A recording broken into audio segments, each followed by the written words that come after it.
It is heartbreaking that the former Kaizer Chiefs star Willard Katsande now cleans people's houses.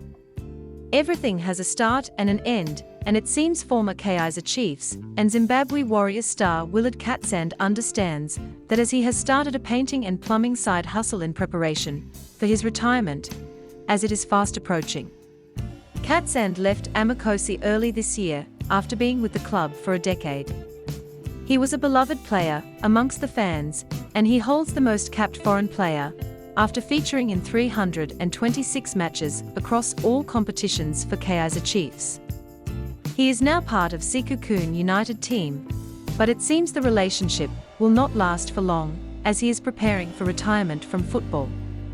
He is definitely a man amongst men, as he is not concerned about what people are saying, but is concerned with ensuring that he provides for his family. He started a business called Katsande Partners to prepare for his new life, and we are positive his fans will be happy to enlist his services. Katsande said, "I can say it is a new business now, but I registered the company in 2017.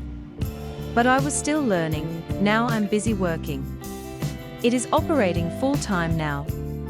We are doing a lot of work from home renovations, interiors and exteriors, handyman services such as bathroom fittings, kitchen fittings, and ceilings." He pointed out that that was not his only venture, as he has other ones in the works. "I am a busy man, but a lot will be revealed early next year. We are cooking a lot of things." His business is small but growing, as he currently employs 8 people. "I am doing this for a better future for my family and kids. My football career will end, and I still need to provide for them. Also, I'm doing this to inspire people." Thanks for watching this video.